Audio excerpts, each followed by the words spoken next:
Hey shooters, Patrick Kelley here, bringing a lot of knowledge, I hope, to you guys from the home of the Superstition Mountain Mystery 3-Gun 2021. Great match, we just finished up, and I got a great crew here that wants to share with you how to get into 3-gun, what to do when you become a 3-gunner, some tips and tricks to be a good 3-gunner, and the equipment that I use and how I go about setting myself up for a good performance at any 3-gun match across the country. Let's get started. In this video, we're gonna break down a stage. Now, this is one of the more complicated stages on the range, only because there's a real importance on getting into position and getting out of position. Because the least amount of time you use, the better it is for you. And the physical movement is a big part of 3-gun. So let's get into it.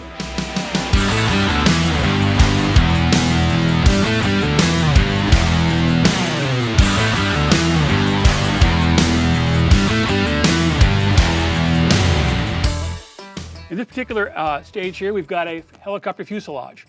And by the course briefing, which you should have already read, and you wouldn't be in here if the RO hadn't given you the full walkthrough via the stage briefing.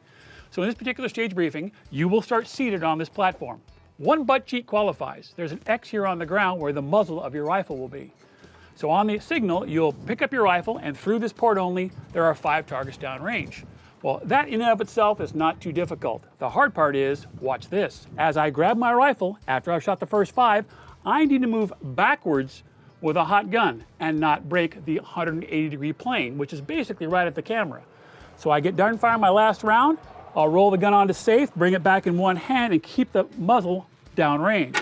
I'll move backwards as smoothly as I can, try not to bang my head, and come down on a knee, both feet go out, and then I'm in position for the next set of targets. I'll run across the same 5 targets, transition over to paper, finish the paper, safe the rifle, put it into the container, and you notice I'm in a position to immediately grab a hold of the fuselage and pull myself out in one smooth movement. That is the most crucial element of this particular stage. Now, I've just safely abandoned my rifle at the helicopter fuselage, and I'm making haste to get over here to my shotgun, which is the next segment of this particular stage. When you go to retrieve your shotgun, recognize that whatever barrel it's in, you can drag elements of your gun onto it. Be really not gentle, but very precise in your ability to extract your weapon and bring it to bear on the first target. Very important. A really good 3-gun stage has a flow to it. Sometimes you gotta look for it. Sometimes it feels like they're choppy and you're moving backwards and turning around. If you can find some way to progress through the stage in some kind of manner that makes sense, that flows, you're generally more apt to remember it. So in this particular stage, there's 2s and 3s. So when I pick up the shotgun, I got a 2. Then I move to this window over here, I got another pair. Then I got a single, so I'm gonna go 2 and 1, 2, 3s. That way I don't forget the hidden one in the corner. Literally, 2 feet this way or 2 feet that way, that target I'm gonna shoot at disappears. So break it down into numbers. They say the human mind can't have more than 5 items in their head at any one time.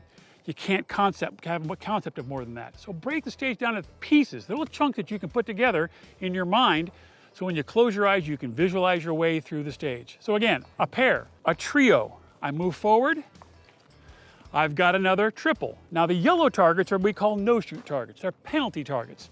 And this happens to be a shotgun stage. So if you happen to put a little bit of pattern out there and that yellow target doesn't fall over, no penalty. So you want to use the appropriate pattern change, the choke size for your shotgun, to make sure you can surgically place a shot, bird shot on each of the gray plates. So again, 2, 1, 2, 3, 1, 2, 3, and then I come around the other corner, I got another pair. Right there's a pair of targets, 1, 2, and if I have the ammo, I got 3. So you notice the breakdown is 2, 3, 3, 2, 3. So have it in your head. So break down a stage. It's not so much how you're going to do it, but what you can remember so you can do it. Okay, we're at the end of the shotgun portion, except for the very last target. I'm as close as I can get or want to get to the abandonment barrel. The idea is to be as efficient as possible, not to be a showman, and not to just fling the gun willy-nilly into the barrel. So, since I've planned my last shot to be directly over the barrel, I break the last shot, roll the safety on as I'm moving towards the barrel. So, bang, gun's heading towards the barrel, roll the safety on and feel it, recognize it, hear it, that it went all the way on, and put it in the barrel. Don't jettison it to the barrel. Don't release it and let it fall in under its own power. Okay, I've just finished releasing my shotgun safely into the barrel in a controlled manner. I work my way up, put my hands where I need to get my handgun out and get my handgun up and on target. Work your way across the targets. If you have to move forward depending on the stage, do so. But the time saving is in the smoothness and the efficiency of releasing one and extracting the next gun.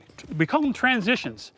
And if you're going to work on something as a 3-gunner, you want to have very controlled, very fluid, and very efficient transitions, because we all shoot about the same rate of speed at the top of the game. It's he who breaks down the stage the best and recognizes the time savings in making smooth, efficient transitions from one gun to the other. That's your time savings. Not the flash, not flash 1A, not how well you eject a round out of a gun. He who can put the gun away and get the next one into action wins the match. Again, the shotgun goes away. What I have left is handgun. Handgun's almost always paper.